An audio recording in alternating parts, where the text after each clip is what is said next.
Welcome back, Skyrim lovers. Queen Reaper here with another Skyrim video, and today we're going to be going over the best followers you can get in the game. However, I'm not going to be just listing any followers.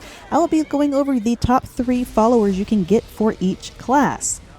The classes we'll be going over are mages, conjurers, tanks, archers, stealth dealers, and all-rounders. And as always, if you find this video helpful, make sure you give it a thumbs up and drop in the comments and let me know who your favorite follower is. Now, without further ado, let's go ahead and jump into the video.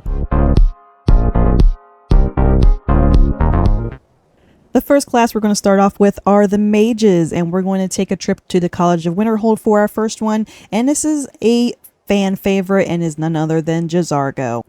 J'zargo is also a student at the College of Winterhold and becomes a follower after doing a small mission for him where he asks you to test his flame cloak scrolls on the undead. Once reporting back to him, he can become your follower. He also has a level cap of 81, which makes him a great candidate to use for the entirety of the game. He also has an HP level of 717, which is the highest of any companion in the game. He has a magicka level of 450, stamina is 183. He is a master in one-handed, meaning he can also use staves, heavy armor, destruction magic, illusion magic, and restoration. He uses wards, shock damage, fire and frost spells, and also healing. Now we're going to take a trip to Riften, where our next potential follower can be found inside the Bee and Barb. Just take a step inside and he will be propped up on a bench inside of the doorway, and we are talking about none other than Mercurio. Mercurio lives at the Bee and Barb and is a hired mercenary, so getting him as a follower is very easy. All you have to do is hire him for 500 gold. Once you have used his services and excuse him, he can be a follower. He has a level cap of 40. His HP is 425, which actually is not that bad for a mage. His magicka is 410 and stamina is a 50. He is a master in destruction and restoration spells, using spells such as healing, stone flesh, firebolt, lightning, wards, and turn undead. He also has an alteration and sneak level of 73. And while it is rare to see happen, he does have a hunting bow he can equip if he runs out of magicka, as well as a dagger for close range combat. For our next potential follower, we can make a trip southwest of Riften to Darklight Tower, where we will find Ilya inside fretting over her mother, asking us to scale the tower with her to defeat her mother and her evil ways. Upon doing so, we can ask her to join us on her travels, now making her a follower. Ilya has a level cap of 40, her HP is 425, her magicka is 310, and she only has 50 stamina. She is a master of destruction and restoration magic, using spells such as Iron Flesh, Fast Healing, Frost Cloak, Ice Spear, and with hesitation, Ice Storm. She also has an alteration and conjuration level of 73. I would like to take this time to mention an honorable mention that I personally love as a follower. He is a mage, however, he's not just full mage. He is a spell sword, and you can find him by becoming Thane of Morthal. He will be in High Moon Hall, and that is Valdemar. The reason I did not add him to the list as a top 3 is because he is a spell sword. He does use weapons. He knows one-handed light armor, destruction, restoration, alteration, and uses staves. He also uses close wounds, healing, turn undead, and lesser ward, making him an amazing companion if you choose to use him. Our next class are the Conjurers, and our first one, we're going to take a trip to Castle Valkahar, which is off the northwest coast of Solitude, and this is going to be everyone's favorite vampire companion, and that is Serana. You get Serana as a mandatory follower when starting the Dawnguard DLC, and will not leave your side until completing it. Serana has a level cap of 50, she has HP of 541, magicka is 468, her stamina is 148, her sneak is a master skill of 100. She uses Reanimate Dead once combat starts. She also uses Ice Spikes for long distance attacks. She will use Vampiric Drain for close combat attacks, as well as her dagger. Our next conjurer can be found inside of the beautiful dwarven style city of Markarth. She is found inside of the Hall of the Dead, and you get her as a follower after completing the Cannibal's questline, and that is Iola. Iola has a level cap of 50, HP of 291, her magicka and stamina are both 147. She is adept in destruction with a level of 79 and alteration with a level of 62. Iola can summon Daedra and uses Reanimate Dead during combat. He also uses Conjure Flame Atronach, as well as wards and Firebolt. She also has a sneak level of 78 and will also use a bow that is equipped to her for fighting long-range enemies. For our next follower, we're going to take a trip back to the College of Winterhold again and meet with Brelina Marion. She becomes a follower after allowing her to test her spells on you. She has a level cap of 30, health of 292, magicka of 195, and stamina of 98. She uses oak flesh, flames, firebolt, and will conjure a large flame and frost atronach. She cannot be killed by opponents, but she can be accidentally killed by the Dragonborn. She also uses staves if equipped with a good leveled one, and will also use wards to help protect her in combat. Next category we have are the tanks, and the first person on this list is going to be none other than Mjol. Mjol is located in Riften and becomes a follower after doing her quest to retrieve her Grimsaver.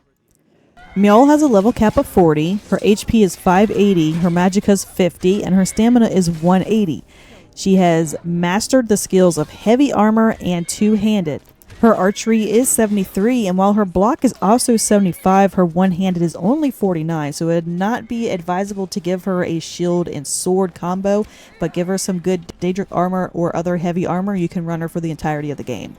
Our next candidate can be found in Candlehearth Hall in Windhelm. He is upstairs in the corner, and that is Stenvar. He is also a hired mercenary, who once you have used his services, he becomes a follower. He has a level cap of 40, magicka is 50, his HP is 555, and stamina is 180. He has mastered the skills of heavy armor two-handed, his block is 75, and his archery is 73, making him a great all-rounding warrior. He will use any gear that is equipped to him as long as it is better than his iron greatsword and steel armor. Unfortunately, his one-handed skill is only level 49, so it would not be advisable to give him a one-handed weapon. Our next tanky character is everyone's favorite big dumb teddy bear, and that is Farkas. You get him by doing the Companion's quest line, which you can start early in the game. He has a level cap of 50, his HP is 590, magicka is 50, and stamina is 345. He does use werewolf form from time to time, and he also has mastered the skills of one-handed, speech, smithing, and pickpocketing. He will use a bow from time to time, although his skill is not proficient in it with only a level of 15, but he does tend to favor his Skyforge steel greatsword. Our next category are the archers, and for our first subject, we're going to go back to Jorvaskr in beautiful Whiterun, and this person is also a member of the Companions. It is none other than Aella. Aella has a level cap of 50, HP of 509, magicka is 50, and stamina is 426. She has mastered the skills of light armor, archery. She has level 97 sneak and speech. She becomes a follower after defeating the Silverhand in the Companion's quest line, and you should also take note that she is not good with a shield and will rarely use one if there's one in her inventory. We're going to stay in Whiterun just a little bit longer because our next potential follower is Janassa. She is found wandering around in the shop plaza. She has a level cap of 40, HP of 490, magicka is 50, and a stamina of 245. She is also a hired mercenary and becomes a follower after using her services. She has mastered the skills of archery, light armor, one-handed, block, and sneak. She has a very aggressive nature. So crouching or hiding, she will tend to attack your enemies before you.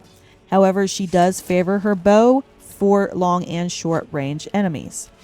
Like other followers that use the bow, she will pick up arrows off the ground for herself and only needs one to have an endless supply of arrows.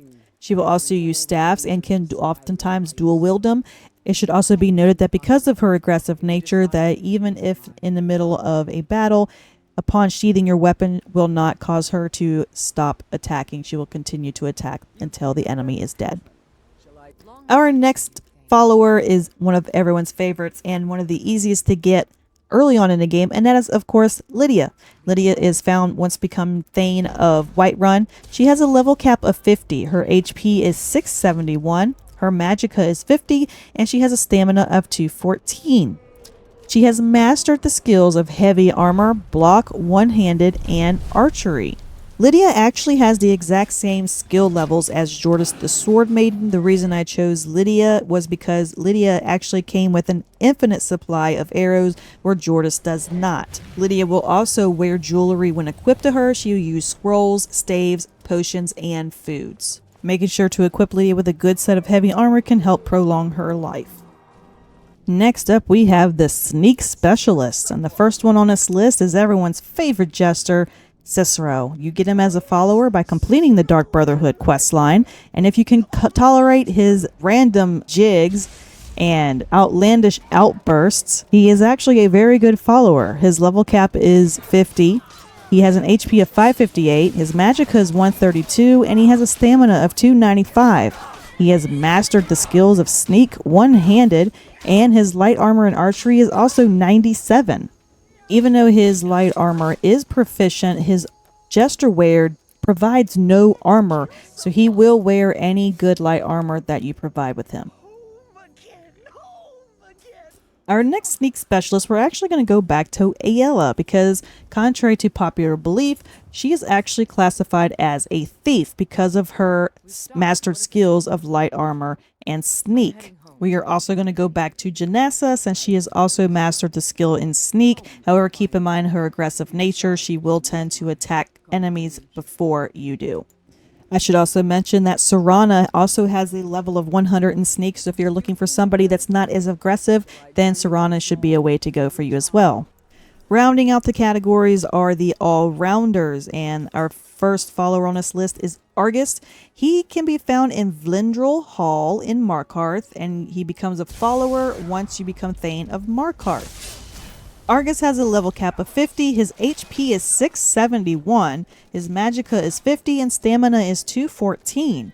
He has mastered the skills of heavy armor, one-handed, and block. His archery is also 98, and his two-handed is 72, making him a great all-rounding companion, whether you want long range, short, or block.